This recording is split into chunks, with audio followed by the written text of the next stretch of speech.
I checked my home security cameras just to see if I could catch my wife doing something funny, like talking to the cat or walking around in her mismatched pajamas.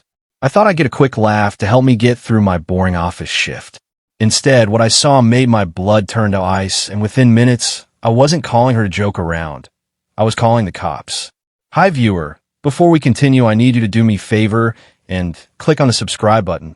Thank you. My name is Stanley. I'm 37 years old, and for 7 years, I thought I had the perfect life with my wife, Sarah. She worked from home as a freelance web designer. She was the kind of person who would look for her glasses forgetting she kept it on her head, or get into full-blown debates with our dog, Buster, about why he can't have a second breakfast. I loved every messy, predictable bit of her. Or at least I thought I did. That Tuesday morning started like any other. I was grabbing my keys, rushing out for a big meeting, when Sarah caught me at the door. She looked tired a bit, leaning against the door frame in her oversized black hoodie. Hey, hope you're not going to be stuck at the office late tonight, she asked, tucking a strand of hair behind her ear. I have a lot on my plate today, and I have a deadline, so I'll be at office probably until 7:30 or 8 o'clock, I said, giving her a quick kiss on the cheek. What? Oh, just that I was hoping we could have dinner together tonight, spend some quality time together, but it can wait, she smiled, that sweet, familiar smile. Till whenever you're ready, see you later, honey. The door clicked shut, and I headed to work. Well, I didn't tell her. Mostly because it was a surprise, was that our home security cameras had finally been fixed. We'd had some bad wiring for almost a month, and the landlord finally sent a guy over on Monday while I was out. Sarah had texted me, saying everything was back online and working perfectly. Around 10:30 a.m., things at the office were quiet and boring for a moment. I felt a surge of affection for her and decided to check the camera app on my phone. I figured I'd see her hunched over her laptop at the kitchen table, maybe singing to herself or making a weird face at a difficult line of code or even talking to the dog. But when a live feed loaded, the living room was empty. Then, the front door opened. Sarah was standing there, but she wasn't in her hoodie anymore. She was all dressed, nicer than I have seen her dress in months, and she wasn't alone. A man I have never seen in my life walked right past her, carrying a large, empty gym bag. Sarah didn't look scared or surprised. In fact, she looked over her shoulder, checking the hallway to see if neighbors saw her, with the kind of sharp, nervous movements you only see in movies when someone is committing a crime. Once she was sure no one saw, she closed the door and pointed toward our bedroom. She didn't say a word. It looked like it wasn't their first time doing something like that. I sat at my desk shocked, my heart pounding against my ribs so hard I thought my coworkers could hear it. I stared at that tiny screen for 5 seconds, paralyzed. Then I grabbed my desk phone and dialed 911. 911. What is your emergency? A calm voice asked. I kept my voice low, hunched over my keyboard so nobody would notice what was happening to me. I'm watching my home security cameras. There's an intruder in my apartment. My wife let him in, and they're going through our bedroom right now. Is your wife in danger, sir? The operator asked. I looked back at the screen.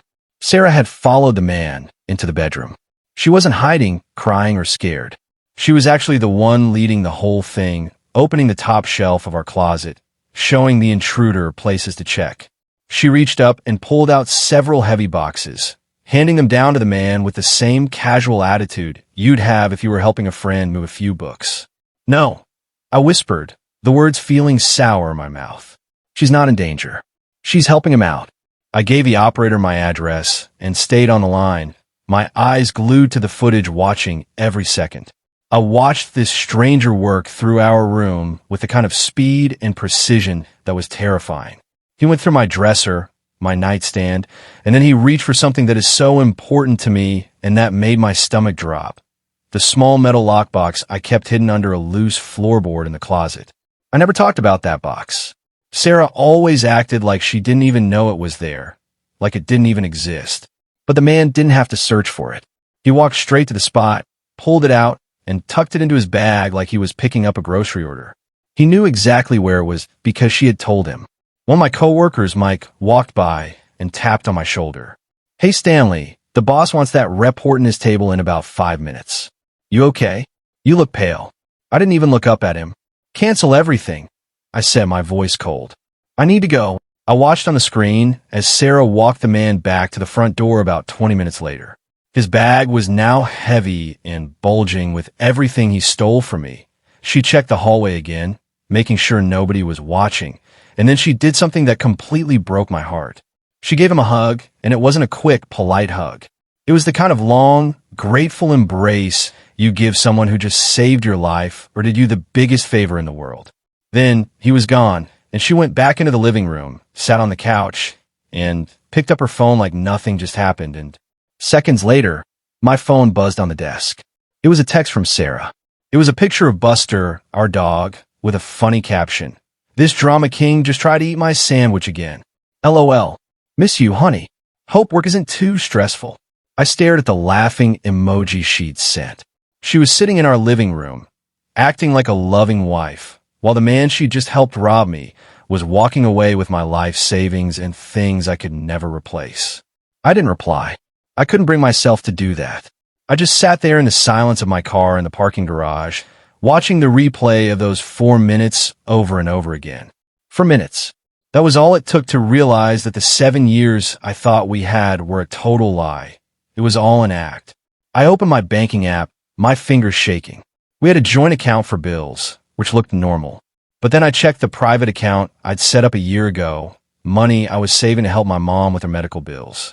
It was supposed to be a secret until I had enough to surprise her. The balance was zero. There had been 4 huge transfers over the last month. $5,000 here, $8,000 there. The last one for $15,000 had happened just yesterday under my nose. She hadn't just started this. She'd been draining me dry for weeks. I didn't go home. I didn't call her.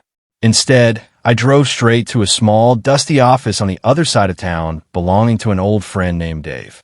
Dave was a private investigator. The best also, he was the kind of guy who knew how to find the dirt that people tried to bury under 10 feet of concrete. I walked into his office, and he took one look at me and poured me a stiff drink. "You look like hell, Stanley. What happened?" I tossed my phone to him, which had the video on the screen. He watched it twice, his face getting grimmer with every second. He paused the video on the man's face right before he left.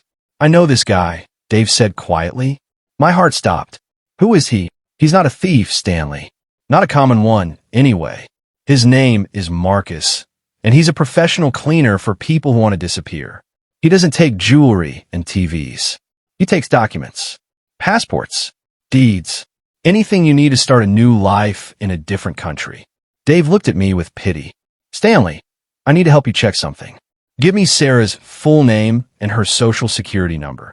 I gave him the info from our tax returns.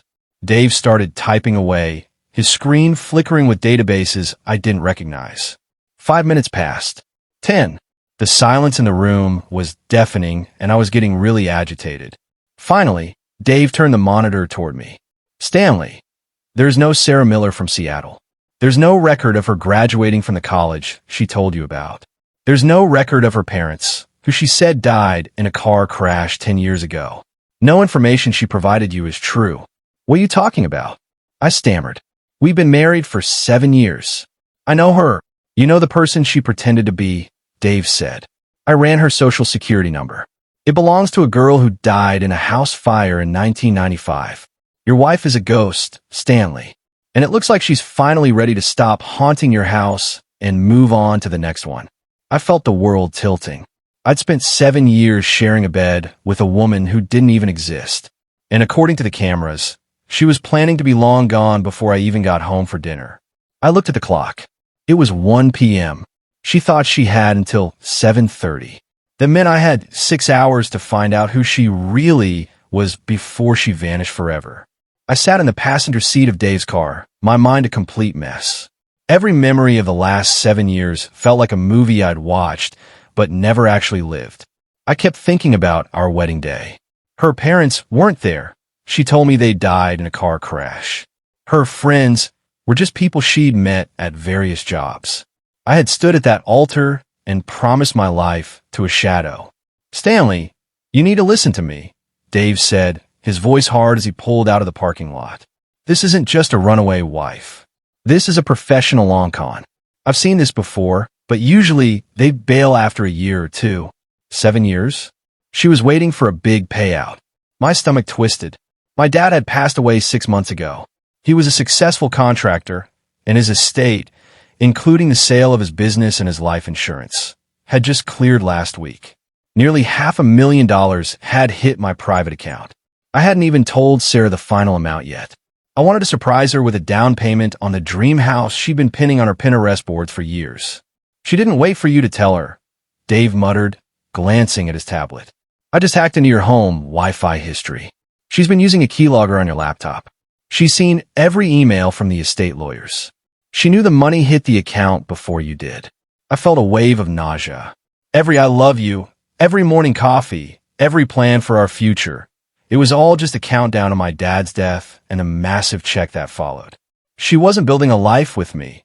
She was just keeping the seat warm until the bank account was full. We have to stop her, I said, my voice shaking.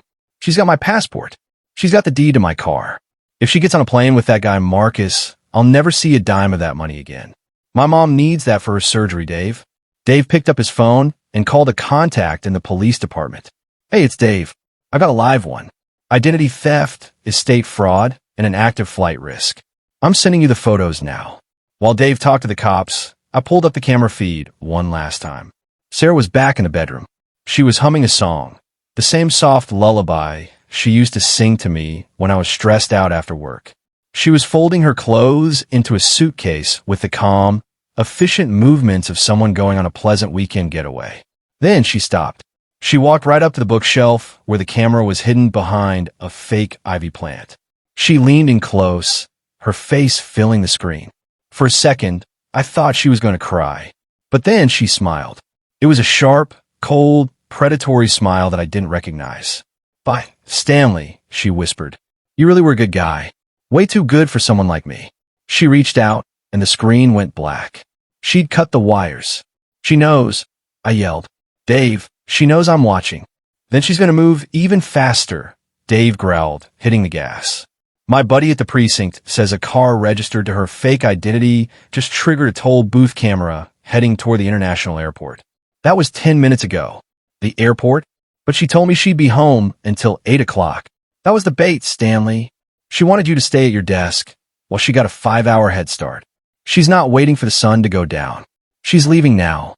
We tore through the city traffic, my heart hammering against my ribs. I tried to call the bank, desperate to freeze the accounts. I'm sorry, Mr. Miller, the representative said after I finally got through the security questions. Those accounts were emptied via wire transfer at 11:15 this morning. The funds were moved to a series of offshore accounts. There's nothing we can do from our end once the wire is confirmed. I dropped the phone. It was all gone. The house, the savings, my father's legacy. I had been robbed by the woman I'd spent 7 years trying to protect. As we pulled into the airport's departure terminal, I saw it, my silver Honda, the one I'd bought her for our anniversary. It was parked haphazardly at the curb, the driver's side door still slightly ajar. I didn't wait for Dave to park. I jumped out of the moving car and sprinted into the terminal, my eyes scanning the sea of travelers. My head was spinning. I felt like a fool, a predictable, boring good guy who had been played like a fiddle. Then, near the international check-in counter, I spotted a woman in a blonde wig and a trench coat. Beside her was the man from the video, Marcus. He was holding 2 heavy gym bags and looking around with the sharp, alert eyes of a bodyguard. I didn't think about the fact that he was twice my size. I didn't think about the cops. I just saw the person who had destroyed my life. Sarah, I screamed, my voice echoing off the high ceilings of the terminal. Sarah, stop. She turned around, and for a split second, the mask slipped. I saw real, raw fear in her eyes. But Marcus didn't hesitate. He stepped in front of her, dropping the bags and reaching into the small of his back. Stay back, Stanley, Sarah yelled, her voice sounding different, harder, older. Just go home. Don't make this worse than it already is. People in the terminal started to scream and scatter as Marcus pulled a heavy black handgun from his waistband. He leveled it right at my chest. Walk away, buddy, Marcus growled. You've already lost. Don't lose your life, too. I stood there, frozen, staring down the barrel of the gun, while the woman I loved reached for her passport and started backing toward the security gates. I stood there with a gun pointed straight at my heart, surrounded by hundreds of people, yet I never felt more alone. Everything was a blur. The high-pitched ringing in my ears drowned out the screams of the travelers running for cover. I looked past the black metal of the handgun and locked eyes with Sarah, or whatever her name was. She didn't look like the woman who used to burn the toast every Sunday morning. She looked like a predator that had finally finished its meal. "Is that it, Sarah?" I shouted, my voice cracking. 7 years for a paycheck? Was any of it real? Even a single second? She didn't answer. She just tightened her grip on her boarding pass and whispered something to the man with the gun. He started to pull the trigger, his finger tensing. I closed my eyes, waiting for the end. "Police. Drop the weapon. Now."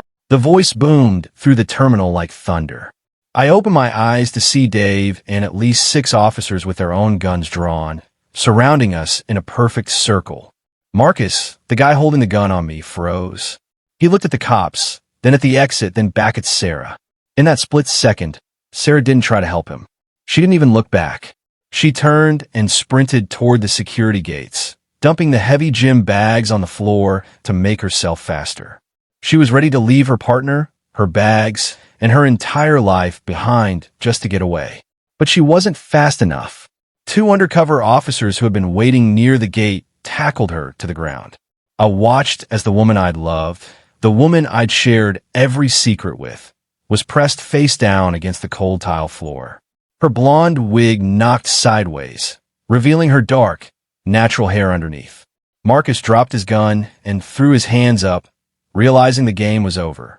Dave walked over to me and put a heavy hand on my shoulder. I was shaking so hard I couldn't stand straight. "It's over, Stan," he said quietly. A few hours later, I was sitting in a gray, windowless room at the police station. An officer named Detective Miller walked in and sat a thick folder on the table. He looked at me with a mix of respect and deep pity. "We ran her prints, Stanley," he said. "Her real name is Christine. She's 43 years old, not 30. She's originally from Sacramento, and she's been doing this for over 15 years. You weren't her first husband, and you weren't her first victim." He opened a folder to show me pictures of 3 other men. They all looked like me, average, hardworking good guys. One was from Arizona, one from Nevada, and one from Florida. She'd married all of them, stayed for 3 or 4 years until a parent died or a business sold, and then she'd vanished with every cent they had. "She's a pro," the detective continued. "She picks men who are stable, predictable, and lonely. She builds a life that feels so perfect you never think to ask questions. She even had fake sets of friends she'd hire for the first few months to make her backstory feel real." I felt like I was going to throw up. 7 years. I'd spent 7 years being a target in a long game I didn't even know was being played. The trial happened 4 months later. I had to sit just a few feet away from her in the courtroom. She sat there in a plain orange jumpsuit, her hair pulled back, looking totally different without the makeup and the expensive clothes I'd bought her. She didn't look at me once. Not out of shame, but because I didn't matter anymore. To her, I was just a closed bank account. She got 14 years in prison. Marcus, the guy she was working with, got 9. Because Dave and the cops moved so fast, they managed to freeze the offshore accounts before the money could be moved again. I got most of the inheritance back. I was able to pay for my mom's surgery, and I kept the rest of the money in a high-security account she'd never even heard of. I moved out of our apartment. I couldn't stand to be in a place where every corner reminded me of a lie. I sold the silver Honda, gave away the furniture, and moved to a small house in the suburbs with Buster. Sometimes, I still wake up in the middle of the night, thinking I hear her humming that lullaby in the kitchen. For a split second, I'll feel that old warmth in my chest. Then the reality hits me again. I realized that the woman I loved never actually existed. She was just a character played by a very talented actress. It's been a year now. I'm still a good guy, and I'm still a bit predictable, but I'm not the same man I was. I don't get my trust away like candy anymore. I've started dating again, very slowly. Her name is Elena. She's a nurse, she's blunt, and she doesn't have a perfect life. She talks about her crazy parents and her old debt and her messy past. And honestly, I love it, because for the first time in my life, I'm with someone who is actually real. Love didn't make me invincible. It made me a target. But losing everything taught me that my value isn't in how much I can provide or how safe I can make someone feel. My value is in the fact that even after being broken into a million pieces, I'm still standing. I'm Stanley Miller.